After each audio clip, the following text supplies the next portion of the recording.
16억이 있던 사람이 지금은 4,200만 원으로 하루를 셉니다. 72세의 박정수 씨는 작은 경비실 안에서 눈물을 훔쳤습니다. 손에 쥔 통장에는 4,200만 원이라는 숫자가 찍혀 있었습니다. 1년 반 전만 해도 16억 원이 있었습니다. 40년을 악착같이 일해서 모은 돈이었습니다.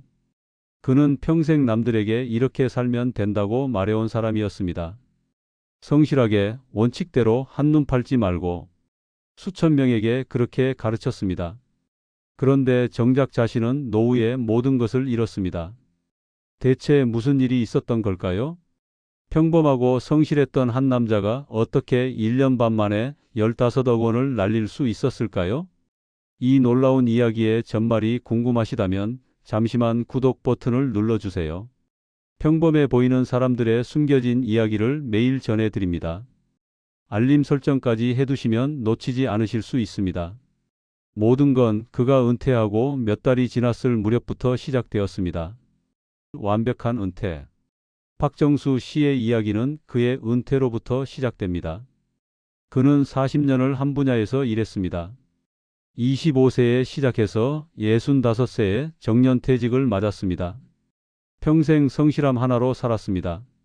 남들보다 일찍 출근하고 늦게 퇴근했습니다. 회식 자리도 사양하고 담배도 끊고 옷 한 벌 제대로 사 입지 않으면서 오직 가족의 미래만 생각했습니다. 퇴직금으로 3억 원을 받았습니다. 40년간 모아둔 저축이 6억 원이었습니다.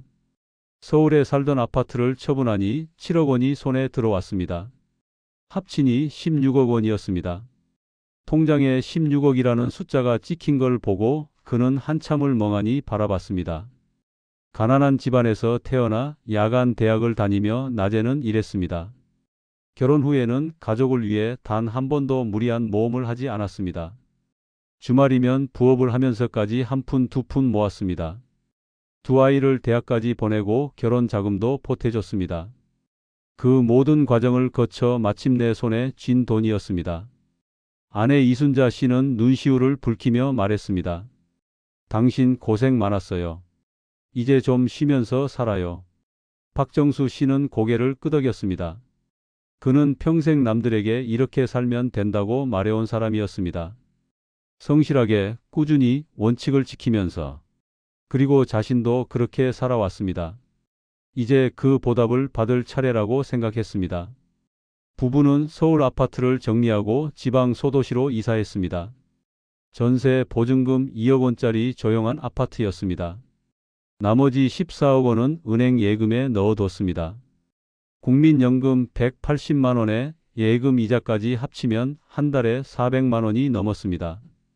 두 사람이 여유롭게 살기에 충분한 돈이었습니다. 이제 진짜 편하게 살 수 있겠네? 박정수 씨는 아내의 손을 잡으며 말했습니다. 아내와 산책을 하고 손주들 용돈도 넉넉히 주고 1년에 한두 번 여행도 다닐 수 있을 거라 생각했습니다. 평생 고생한 보람이 있구나. 그는 그렇게 안도했습니다. 그런데 그 안도감은 오래가지 않았습니다.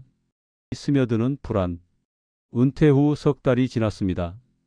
박정수 씨는 뭔가 불편한 기분을 느꼈습니다. 40년간 매일 아침 출근하던 습관이 몸에 배어 있었습니다. 아침에 눈을 떠도 갈 곳이 없었습니다. 하루가 너무 길게만 느껴졌습니다. 그보다 더 신경 쓰이는 게 있었습니다. 돈이었습니다. 14억 원을 은행 예금에 넣어뒀는데 이자가 생각보다 적었습니다. 연 2%였습니다. 1년에 2,800만 원, 한 달로 따지면 230만 원 정도였습니다. 국민연금 180만 원과 합치면 410만 원이었습니다. 충분한 돈이었습니다. 하지만 계산을 해볼수록 불안해졌습니다. 병원비가 크게 나가면 어쩌지? 물가는 계속 오르는데 이자는 그대로잖아. 아이들한테 손 벌리게 되면 어쩌나? 그런 생각이 머릿속을 맴돌았습니다. 어느 날 옛 동료 모임에 나갔습니다. 오랜만에 만난 사람들과 이런저런 이야기를 나눴습니다. 그때 김태호 씨가 말했습니다. 나 작년에 주식으로 8천만 원 벌었어. 사람들이 술렁였습니다. 김태호 씨는 3억 원을 투자해서 1년 만에 8천만 원을 벌었다고 했습니다. 은행 이자의 10배가 넘는 수익이었습니다. 그는 배당주 위주로 안정적으로 했다며 자랑스럽게 말했습니다. 요즘 예금에만 넣어두면 바보야. 물가 상승률도 못 따라가잖아. 박정수 씨는 가만히 듣고만 있었습니다. 그는 평생 주식과 담을 쌓고 살았습니다. 투기라고 생각했습니다. 하지만 김태호 씨의 말이 계속 귓가에 맴돌았습니다. 집에 돌아와서도 그 말을 잊을 수 없었습니다. 아내에게 조심스럽게 말을 꺼냈습니다. 여보, 주식 공부 좀 해볼까 생각 중이야. 아내의 표정이 굳어졌습니다. 당신 왜 갑자기 그런 소리 해요? 주식 어렵기도 하고 위험하지 않아요? 아니, 그냥 공부만 해보겠다는 거야. 하겠다는 게 아니라. 괜히 욕심 부리지 말아요. 지금도 충분하잖아요. 아내의 말이 맞았습니다. 박정수 씨도 그걸 알았습니다. 하지만 마음 한구석에서 뭔가가 꿈틀거렸습니다. 나는 왜 항상 손해만 보고 사는 걸까? 남들은 다 투자로 돈을 불리는데 나만 바보처럼 가만히 있는 게 아닐까? 그날 밤 그는 처음으로 인터넷에 검색어를 입력했습니다. 은퇴자 재테크, 노후 자금 투자, 안전한 주식 투자. 수많은 정보가 쏟아졌습니다. 유튜브에는 투자 강의가 넘쳐났고 블로그에는 성공 사례가 가득했습니다. 그때부터 박정수 씨는 노후의 불안이 아니라 기회를 보기 시작했습니다. 첫 발을 내딛다. 박정수 씨는 석 달 동안 공부했습니다. 도서관에서 투자 관련 책을 빌려 읽었습니다. 구청에서 열리는 무료 재테크 강의에도 참석했습니다. 유튜브에서는 수십 개의 투자 채널을 구독했습니다. 기본 용어부터 차트 보는 법, 재무제표 읽는 법까지 꼼꼼히 익혔습니다. 강의에서 강사가 말했습니다. 은퇴자야말로 체계적인 자산 관리가 필요합니다. 예금만으로는 물가 상승률을 따라잡을 수 없어요. 그 말이 마음에 와닿았습니다. 박정수 씨는 결심했습니다. 2억 원만 해보자. 큰 욕심 부리지 말고 안정적인 대형주에만 투자하자. 아내에게 말했습니다. 여보, 나 공부 많이 했어. 2억 원만 조심스럽게 해볼게. 배당금이나 받으면서 조금씩 불려보려고. 아내는 한숨을 쉬었습니다. 정하고 싶으면 해봐요. 대신 2억 원만 하는 거예요. 박정수 씨는 증권 계좌를 만들었습니다. 2억 원을 입금하는 순간 손이 떨렸습니다. 평생 모은 돈의 일부를 투자하는 거였습니다. 신중하게 종목을 골랐습니다. 유명한 대기업 주식, 통신사, 은행주 같은 안정적인 곳만 선택했습니다.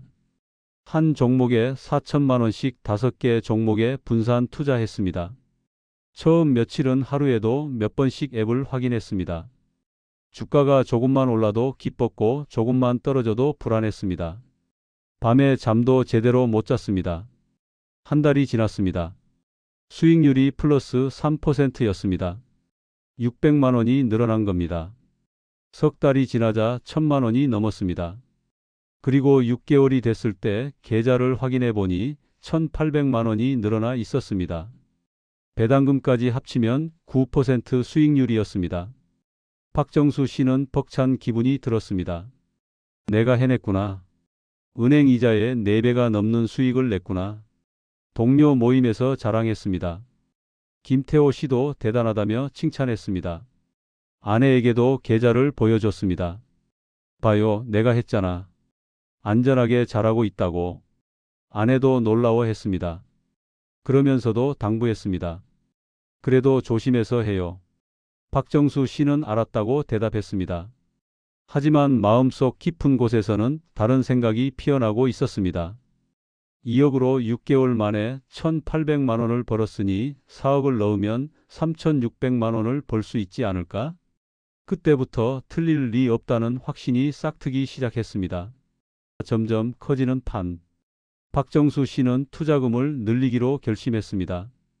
2억 원으로 6개월 만에 1,800만 원을 벌었으니 5억을 넣으면 훨씬 큰 수익을 낼 수 있을 거라 생각했습니다. 기존 2억 원은 그대로 두고 3억 원을 추가로 입금했습니다. 총 5억 원이 증권 계좌에 들어갔습니다. 16억 중 5억이었습니다. 아직 11억이 남아 있으니 괜찮다고 스스로를 안심시켰습니다. 이번에는 투자 방식을 조금 바꿨습니다. 대형주만 고집하지 않고 중소형 성장주도 섞었습니다. 온라인 투자 카페에서 추천받은 종목들이었습니다. 새로운 기술을 가진 회사, 수출이 늘어나는 회사, 정부 정책의 수혜를 받을 회사. 분석 글을 읽어보면 다 그럴듯했습니다. 유튜브도 더 열심히 봤습니다. 매일 새로운 영상을 챙겨봤습니다. 어떤 유튜버는 특정 산업이 앞으로 급성장할 거라며 관련 종목들을 소개했습니다. 박정수 씨는 그 정보들을 스펀지처럼 흡수했습니다. 한 달이 지나고 두 달이 지났습니다. 수익은 계속 쌓였습니다. 석 달 만에 4,500만 원이 늘었습니다. 5억 원 대비 9% 수익률이었습니다. 연환산하면 36%가 넘었습니다. 박정수 씨는 도취됐습니다. 나는 공부를 많이 했고 신중하게 판단할 수 있다. 나는 얼마든지 할 수 있다. 그런 확신에 빠졌습니다. 아내가 물었습니다. 요즘 주식은 어때요? 잘 되고 있어. 걱정 마. 얼마나 넣은 거예요? 박정수 씨는 잠시 망설였습니다. 그리고 말했습니다. 3억 정도. 거짓말이었습니다. 실제로는 5억 원이 들어가 있었습니다. 아내에게 사실대로 말하면 걱정할 게 뻔했습니다. 나중에 큰 수익을 내고 나서 말하면 된다고 생각했습니다. 그게 첫 번째 거짓말이었습니다. 밤마다 계산기를 두드렸습니다. 만약 8억을 투자해서 1년에 20% 수익을 내면 1억 6천만 원이었습니다. 10억을 넣으면 2억 원이었습니다. 은행 이자와는 비교도 안 되는 금액이었습니다. 욕심이 점점 커졌습니다. 6억, 8억까지 늘려도 되겠다는 생각이 들었습니다. 아니, 더 넣어도 될 것 같았습니다. 지금까지 한 번도 손실을 본 적이 없었으니까요. 박정수 씨는 자신이 얼마든지 해낼 수 있다고 믿기 시작했습니다. 운명의 선택. 어느 날 온라인 투자 카페에서 글 하나가 눈에 들어왔습니다. 곧 대박날 종목이라는 제목이었습니다. 신기술을 보유한 중소기업이었습니다. 대형 계약이 임박했다는 루머가 돌았습니다. 글을 올린 사람은 자신이 직접 회사 관계자를 만나서 확인했다고 주장했습니다. 댓글에는 수십 명이 감사하다며 자기도 매수했다는 글을 달았습니다. 유튜브에서도 그 종목 이야기가 나왔습니다. 해외 수출 길이 열렸고 앞으로 주가가 몇 배는 오를 거라는 분석이었습니다. 차트를 보니 최근 조금씩 오르고 있었습니다. 아직 본격적으로 오르기 전이라는 생각이 들었습니다. 박정수 씨는 확신했습니다. 이건 확실하다. 지금 사두면 큰 수익을 낼 수 있다. 고민할 시간이 없었습니다. 기존에 가지고 있던 종목 대부분을 정리했습니다. 그리고 10억 원을 그 종목 하나에 투자했습니다. 총 투자금이 10억 원으로 늘어난 겁니다. 처음 일주일은 기대했던 대로 움직였습니다. 주가가 5% 올랐다가 조금 떨어지고 다시 올랐습니다. 이 주가 지났을 때 20%가 올라 있었습니다. 2억 원의 수익이었습니다. 역시 내 판단이 맞았어. 박정수 씨는 흥분했습니다. 온라인 카페에도 성공담을 올렸습니다. 다른 회원들이 축하 댓글을 달았고 그 반응이 좋았습니다. 그리고 결정적인 실수를 저질렀습니다. 4억 원을 추가로 투자한 겁니다. 총 14억 원이 한 종목에 들어갔습니다. 남은 돈은 생활비 2억 원뿐이었습니다. 아내는 여전히 3억 원 정도만 투자하는 줄 알았습니다. 박정수 씨는 말하지 않았습니다. 다 오르고 나서 깜짝 놀라게 해주겠다고 생각했습니다. 그는 40년간 공립학교에서 교사로 일한 사람이었습니다. 마지막엔 교장까지 지냈습니다. 평생 학생들에게 이렇게 말해왔습니다. 성실함이 답이다. 꾸준히 노력하면 반드시 결과가 온다. 수천 명의 학생들에게 그렇게 가르쳤습니다. 그런 사람이 지금 전 재산의 대부분을 단 하나의 종목에 걸어놓고 있었습니다. 남들이 올린 정보 하나만 믿고 말입니다. 하지만 그 순간 박정수 씨는 자신이 무슨 짓을 하고 있는지 알지 못했습니다. 대폭락. 그로부터 일주일 뒤였습니다. 아침에 눈을 뜨고 습관처럼 증권 앱을 켰습니다. 화면을 보는 순간 심장이 멎는 것 같았습니다. 마이너스 30%. 하룻밤 사이에 주가가 30%나 폭락해 있었습니다. 뉴스를 검색했습니다. 해당 기업에서 부정회계 의혹이 터졌다는 기사가 떠 있었습니다. 검찰 수사가 시작됐다는 내용이었습니다. 손이 떨렸습니다. 14억 원이 하룻밤 만에 10억 원이 됐습니다. 4억 원이 사라진 겁니다. 온라인 카페는 난리가 났습니다. 어떻게 해야 하냐는 글들이 쏟아졌습니다. 어떤 사람은 이미 손절하고 나왔다고 했고 어떤 사람은 끝까지 버티겠다고 했습니다.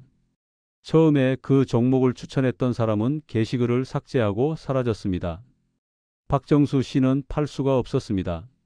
지금 팔면 손실이 확정되는 거잖아. 조금만 기다리면 반등할 수도 있어. 그렇게 스스로를 달랬습니다. 하지만 주가는 계속 떨어졌습니다. 이틀 뒤 40%, 사흘 뒤 50%, 일주일이 지나자 60%가 빠져 있었습니다. 14억이 5억 6천만 원이 됐습니다. 잠을 잘 수가 없었습니다. 하루 종일 뒤척이며 핸드폰을 확인했습니다. 잠도 오지 않아 뒤척이며 밤을 보냈습니다. 밥도 목으로 넘어가지 않았습니다. 며칠 사이에 얼굴이 쑥 들어갔습니다. 그때 최악의 판단을 내렸습니다. 물타기를 한 겁니다. 남아있던 생활비 2억 원까지 전부 투자했습니다. 지금이 바닥이니까 여기서 사면 평단가를 낮출 수 있다고 생각했습니다. 하지만 바닥이 아니었습니다. 주가는 더 떨어졌습니다. 부정회계 의혹이 사실로 밝혀지면서 추가 폭락이 이어졌습니다. 70%, 80%, 끝이 보이지 않았습니다. 어느 날 증권 앱을 켰습니다. 계좌 잔고가 1억 2천만 원이었습니다. 16억 원이 1억 2천만 원이 된 겁니다. 14억 8천만 원이 허공으로 사라졌습니다. 박정수 씨는 한참 동안 화면을 바라봤습니다. 눈앞이 캄캄했습니다.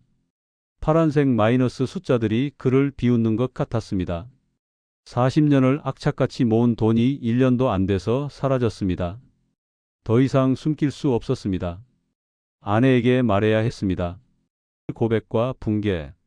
그날 저녁 박정수 씨는 아내 앞에 무릎을 꿇었습니다. 여보, 나 큰일 났어. 아내가 놀란 눈으로 쳐다봤습니다. 박정수 씨는 떨리는 목소리로 말했습니다. 주식으로 큰 손실을 봤다고. 3억이 아니라 16억 전부를 투자했다가 거의 다 잃었다고. 아내는 아무 말도 하지 않았습니다. 그저 멍하니 앉아 있었습니다. 그러다 갑자기 가슴을 움켜쥐며 쓰러졌습니다. 구급차가 왔습니다. 아내는 응급실로 실려갔습니다. 의사는 극심한 스트레스로 인한 실신이라고 했습니다. 며칠간 입원이 필요하다고 했습니다. 병원 복도에 앉아 있는데 자녀들이 달려왔습니다. 첫째 아들 민준 씨가 다급하게 물었습니다. 아버지, 어머니 왜 이러신 거예요? 무슨 일이에요? 박정수 씨는 고개를 들 수 없었습니다. 결국 모든 걸 털어놓았습니다. 주식 투자를 했다가 15억 가까이 날렸다고. 남은 돈이 1억 2천만 원 뿐이라고. 민준 씨의 얼굴이 굳어졌습니다. 한참을 말없이 서 있더니 입을 열었습니다. 아버지, 평생 저한테 뭐라고 하셨어요? 성실하게 살아라, 한눈 팔지 마라, 꾸준히 노력하면 된다. 그렇게 말씀하셨잖아요. 목소리가 떨리고 있었습니다.